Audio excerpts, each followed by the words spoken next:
ঢিঙৰ ধৰ্ষণকাণ্ড ঘটনাৰ মাৰ নাযাওঁতেই লখিমপুৰত ইটোৰ পিছত সিটো ধৰ্ষণকাণ্ড সংঘটিত হৈছে। ইতিমধ্যে লখিমপুৰ আৰক্ষীয়ে বহুকেইজন লোকক আটক কৰিছে ঘটনাৰ সন্দৰ্ভত। ঢিঙত দলবদ্ধ ধৰ্ষণে অসমত চাঞ্চল্যৰ সৃষ্টি কৰাৰ সময়তে লখিমপুৰত নাবালিকাক ধৰ্ষণ। লখিমপুৰত পুনৰ ১৩ বছৰীয়া কিশোৰীক ধৰ্ষণৰ অপচেষ্টা কৰিছে প্ৰায় ৭০ বছৰীয়া হাফিজ আলীৰ বিৰুদ্ধে। হাফিজ আলীৰ লগতে ঘটনাক গাপ দিয়া গাঁও প্ৰধানসহ গাঁওৰক্ষী বাহিনীৰ এজনক আটক পানীগাঁও আৰক্ষীৰ। লখিমপুৰৰ পানীগাঁও থানাৰ অন্তৰ্গত ফুকনহাটৰ মিলন নগৰৰ ৭০ বছৰীয়া হাফিজ আলীৰ বিৰুদ্ধে ১৩ বছৰীয়া কিশোৰীক ধৰ্ষণ কৰাৰ অভিযোগ উত্থাপিত হৈছে। ঘটনা সন্দৰ্ভত কিশোৰীগৰাকীৰ পৰিয়ালে পানীগাঁও আৰক্ষী থানাত এজাহাৰ দাখিল কৰে।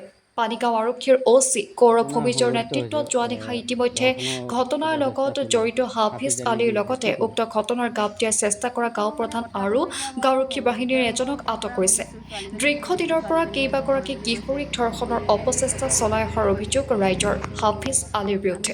ধৰ্ষণৰ অপচেষ্টা চলোৱা হাফিজ আলীৰ লগতে ঘটনা গাপ দিয়া দোষীক কঠোৰ শাস্তি প্ৰদানৰ দাবী জনাইছে ৰাইজে। স্থানীয় কেইবাটাও দল সংগঠনৰ লগতে স্থানীয় ৰাইজে দৃষ্টান্তমূলক শাস্তিৰ দাবী জনাইছে।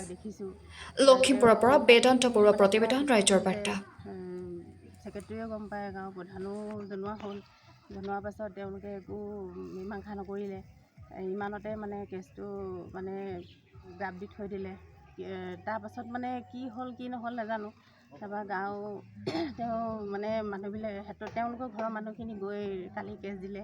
কেছ দিয়াৰ পিছত ধৰক লখিমপুৰ পানীগাঁও থানা ভাৰপ্ৰাপ্ত বিষয়াই তেওঁলোকে লগে লগে একশ্যন ল'লে, আহি মানে দোষীক বাজেয়াপ্ত কৰে।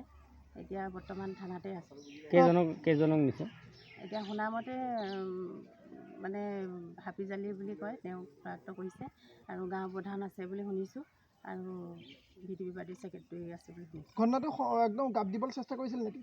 মানে এতিয়া শুনামতেতো তেনেকুৱাই বুজাইছে। মানে তেওঁলোকে ইমান দিনে যেতিয়া আজি আমি মানে ইয়াত মিলামিলি কৰিম বুলি কৈছিলে, কিন্তু গোটেই গাঁৱৰ মানুহো আছিলে, তেওঁলোকে কিবা এটা হেৰি কৰিম বুলি ক'লে একো নহ'লে। কিমান দিন আগত হৈছিলে ঘটনাটো? ঘটনাটো হোৱাটো এতিয়া দিন হ'ল বাৰু, কিন্তু তেওঁলোকে জনামতে এতিয়া সেইদিনাখন যিদিনা ইয়াত মানে মানুহ গোটাইছিলে সেইদিনাখনতো আজি ৬-৭ দিনমান হ'ল। ঘটনা মাৰ নাযাওঁতে কিন্তু এতিয়া লখিমপুৰত নাবালিকা ধৰ্ষণ হৈছে, কি ক'ব এই সন্দৰ্ভত?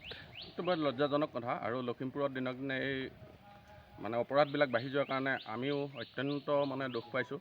আমি আশা কৰিম এনেকুৱা ধৰণৰ দোষীসকলক, এই অপকৰ্ম কৰা দোষীসকলক এক দৃষ্টান্তমূলক শাস্তি প্ৰদান কৰক, যি শাস্তিৰ দৃষ্টিগোচৰ হৈ অন্য অপৰাধীসকলে এনেকুৱা ধৰণৰ যাতে কাৰ্য সংঘটিত কৰিবলৈ সংকোচ বোধ কৰে, তেনেকুৱা ধৰণৰ এটা দৃষ্টান্তমূলক আমি শাস্তি কামনা কৰিম। লগতে এই দোষীসকলক ৰক্ষণাবেক্ষণ দিবলৈ যিসকল ব্যক্তিয়ে চেষ্টা কৰে, সেইসকলকো সমান্তৰাল পৰ্যায়ৰ এক শাস্তি আমি দাবী জনাম। পানীগাঁও যিটো আমাৰ ঘটনা হৈছে, এই সন্দৰ্ভত গাঁওৰক্ষী বাহিনী আৰু গাঁও প্ৰধানে ঘটনাটো গাপ দিয়া সন্দৰ্ভত তাৰ কথা ইতিমধ্যে ওলাইছে আৰু আৰক্ষী আটক কৰিছে, এই সন্দৰ্ভত কি ক'ব?